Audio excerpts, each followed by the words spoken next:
Dear students, very good morning. आज हम BA part first के प्रथम प्रश्न पत्र के पिछले टॉपिक पर ही चर्चा करेंगे। पिछले टॉपिक में हमने पढ़ा था मुद्रा का परिमाण सिद्धांत, और उसमें हमने देखा था कि मुद्रा का परिमाण सिद्धांत का तात्पर्य मुद्रा के मात्रा से संबंधित है, मुद्रा की पूर्ति से संबंधित है। और ये भी हमने चर्चा करी थी कि मुद्रा परिमाण सिद्धांत के तहत एक तरफ मुद्रा की पूर्ति से कीमत स्तर प्रभावित होता है, सामान्य कीमत स्तर, वहीं दूसरी तरफ स्वयं मुद्रा का मूल्य है वह भी प्रभावित होता है।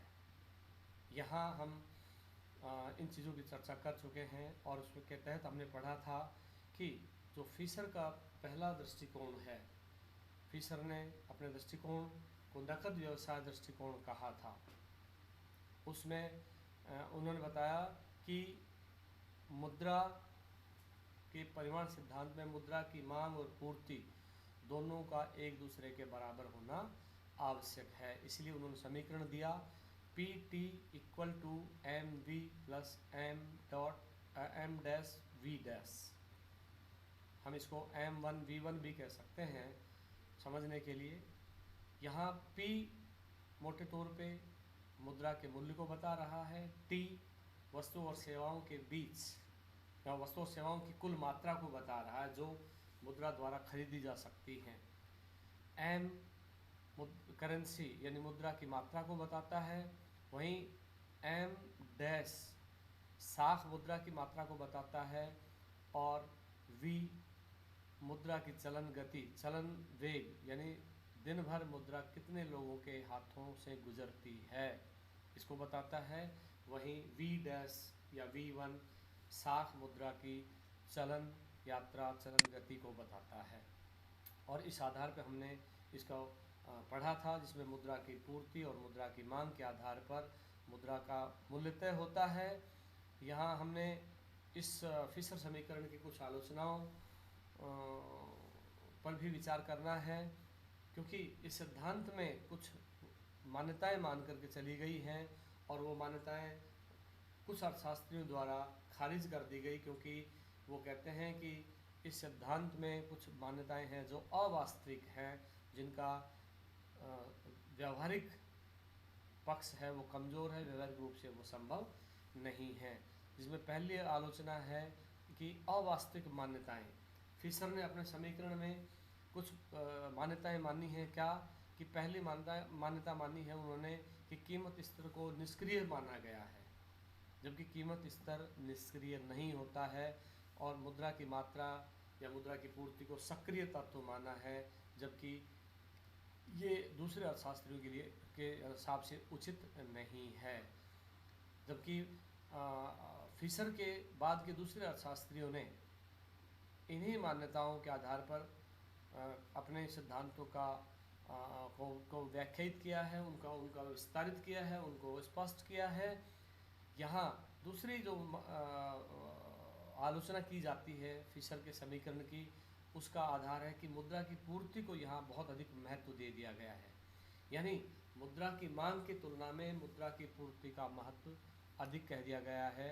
उनके अनुसार मुद्रा की पूर्ति में वृद्धि होने पर कीमत स्तर में परिवर्तन होता है, जबकि मुद्रा की मांग का कीमत स्तर पर कोई प्रभाव नहीं पड़ता।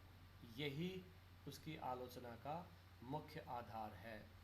तीसरा आलोचना का आधार है वो कीमत स्तर को निष्क्रिय मानना, यानी जो सामान्य कीमत स्तर है देश में उसको निष्क्रिय मानना है, जबकि अर्थशास्त्री ये कहते हैं कि कीमत स्तर निष्क्रिय नहीं होता है, वह भी अर्थव्यवस्था में अपना रोल प्ले करता है। इस तरह से अगला जो आलोचना का आधार है पूर्ण रोजगार की मान्यता, यानी अन्य अर्थशास्त्रियों की तरह, अन्य सिद्धांतों की तरह यहाँ पर भी पूर्ण रोजगार को अर्थव्यवस्था के लिए एक मान्यता मान ली गई है, या मुद्रा परिमाण सिद्धांत को स्पष्ट करने के लिए ये मान्यता मान ली गई है कि अर्थव्यवस्था में सभी लोगों को, सभी साधनों को रोजगार मिला हुआ है, जबकि सभी को रोजगार पाना बिल्कुल आसान नहीं है। सब किसी का भी बेरोजगार होना, बहुत से साधनों का बेरोजगार होना लाजमी है।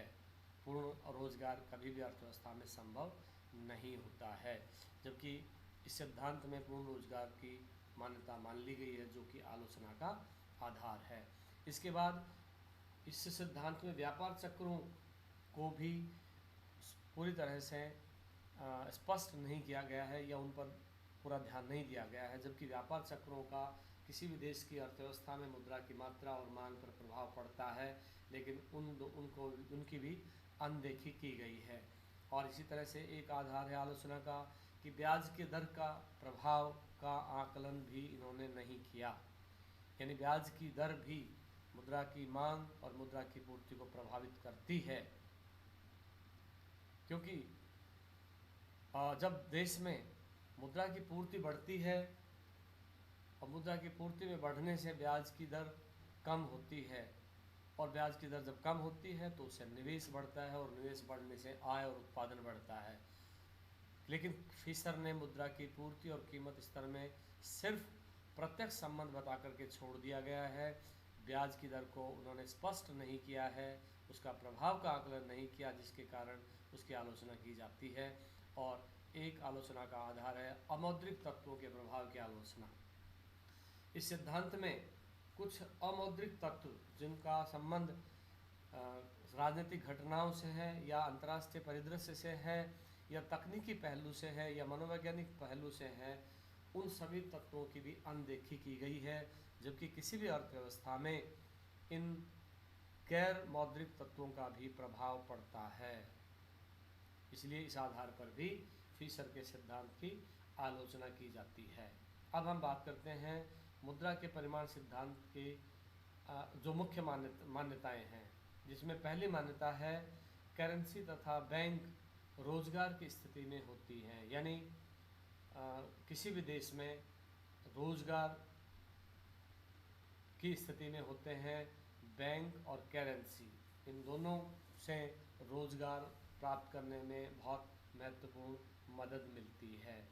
इसके बाद दूसरी मान्यता है कि देश में पूर्ण रोजगार की स्थिति होती है, यानी सभी साधनों को रोजगार मिला हुआ है, कोई भी साधन है वो बेरोजगार नहीं है। इसके बाद तीसरा मान्यता है व्यापारिक सौदों की मात्रा को स्थिर मान लिया गया है। जो अर्थव्यवस्था में व्यापारिक लेन देन होते हैं उनकी मात्रा को भी स्थिर माना गया है। चौथा है मुद्रा की पूर्ति को सरकार और केंद्रीय बैंक तय करते हैं। केंद्रीय बैंक और सरकार दोनों मिलकर के मुद्रा की मात्रा अथवा मुद्रा की पूर्ति को तय करने का कार्य करते हैं। इसी तरह से मुद्रा की मात्रा को सक्रिय माना गया है, जबकि कीमत स्तर को निष्क्रिय मान लिया गया है। ये मान्यता भी बाद में चल करके आलोचना का आधार बनेगी कि मुद्रा की मात्रा भी सक्रिय है तो साथ में कीमत स्तर निष्क्रिय है।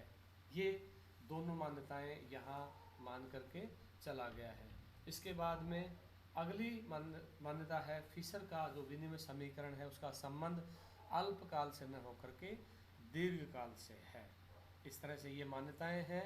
इन मान्यताओं के बाद हम बात करते हैं अगले दृष्टिकोण की, जो कैम्ब्रिज अर्थशास्त्रियों द्वारा दिया गया है, यानी कैम्ब्रिज स्कूल ऑफ थॉट के अर्थशास्त्रियों, जिनमें मुख्य रूप से professor Marshall, professor Pigou, professor Robertson और प्रोफेसर केन्स शामिल हैं। इन्होंने कैम्ब्रिज स्कूल ऑफ थॉट के अनुसार मुद्रा के परिमाण सिद्धांत को परिभाषित किया है।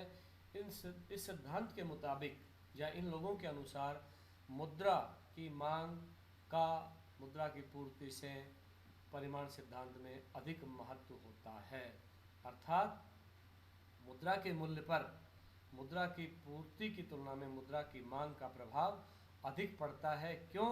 क्योंकि मुद्रा की पूर्ति तो स्थिर मान करके चल रहे हैं।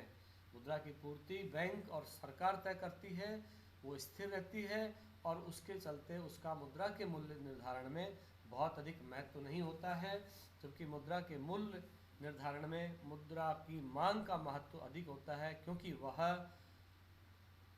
वस्तुओं के लेन देन के अनुसार तय होती है। इसलिए इस सिद्धांत को मुद्रा की मांग का सिद्धांत भी कह दिया जाता है। इस सिद्धांत के अनुसार मुद्रा की पूर्ति में नोट, सिक्के और मांग जमाएं शामिल हैं। और मुद्रा की पूर्ति का संबंध भी पॉइंट ऑफ टाइम, समय के एक बिंदु से है। यानी मुद्रा की पूर्ति का मापन समय के एक निश्चित बिंदु के आधार पर करते हैं, समय के अवधि के आधार पर नहीं करते हैं। इसलिए पहला जो उस समीकरण का स्टेटमेंट है वो ये है कि मुद्रा की पूर्ति में नोट भी शामिल हैं, सिक्के भी शामिल हैं और मांग जमाएं भी शामिल हैं, और इसे समय के एक निश्चित बिंदु पर मापा जाता है। इसके बाद दूसरा, मुद्रा की मांग का जहाँ तक तात्पर्य है, जहाँ तक संबंध है, इसका संचय किया जा सकता है। इससे पहले भी हमने पढ़ा है कि फिशर के समीकरण में मुद्रा की को विनिमय का माध्यम के रूप में अधिक महत्व दिया गया था। यानी ये विनिमय का माध्यम है। और इस नकद शेष दृष्टिकोण में ये कहा गया कि इससे मुद्रा का संचय भी संभव होता है। इस तरह से जो कैम्ब्रिज अर्थशास्त्रियों में 4 नाम हमने लिए हैं, इन सभी अर्थशास्त्रियों ने इस सिद्धांत को अपने अपने हिसाब से व्याख्यायित किया है, जिसमें पहला है मार्शल का दृष्टिकोण, दूसरा है पिगू का दृष्टिकोण, तीसरा है रॉबर्टसन का दृष्टिकोण और चौथा है केन्स का दृष्टिकोण। यानी इन सभी अर्थशास्त्रियों ने अपने अपने तरह से इस मुद्रा परिमाण सिद्धांत को परिभाषित करने का कार्य किया है। इस नकद शेष दृष्टिकोण की कुछ आलोचनाएं भी हैं। उस आलोचनाओं की बात हम यहाँ पे कर लेते हैं कि इस सिद्धांत में कुछ मान्यताएं अवास्तविक हैं, जबकि इनका वास्तविक जीवन से कोई संबंध नहीं है। जिसमें मोटे तौर पे ये कह सकते हैं कि जैसे पूर्ण रोजगार की मान्यता है वो अपने आप में अवास्तविक है। इसी तरह से नकद शेष समीकरण में ब्याज की दर के प्रभाव की अवहेलना की गई है, जबकि ब्याज की दर का मुद्रा की मांग पर बहुत अधिक प्रभाव पड़ता है। और इस सिद्धांत में मुद्रा की मात्रा और कीमत स्तर का जो प्रत्यक्ष संबंध दिखाया गया है वह सही है, लेकिन ब्याज का मुद्रा की मात्रा और मुद्रा की मांग दोनों पर बहुत प्रभाव पड़ता है, जिसकी अवहेलना कर दी गई है। तीसरी आलोचना का आधार है कि इस सिद्धांत में मुद्रा के मूल्य पर वास्तविक तत्वों जैसे बचत, निवेश, आय आदि के प्रभाव को भी अनदेखा किया गया है, और इस तरह से इस सिद्धांत के द्वारा व्यापार चक्रों के सिद्धांतों की व्याख्या संभव नहीं है, क्योंकि उनकी भी इस सिद्धांत में अनदेखी की गई है। कहने का तात्पर्य यह है कि नकद शेष दृष्टिकोण के जो चारों अर्थशास्त्री हैं उन्होंने भी कुछ मान्यताएं मानी हैं और वो मान्यताएं अवास्तविक हैं, जिसके आधार पर आने वाले दूसरे अर्थशास्त्रियों ने उसका विरोध किया है। आज के लिए इतना ही। कल हम इसी टॉपिक को आगे बढ़ाएंगे। बहुत बहुत धन्यवाद।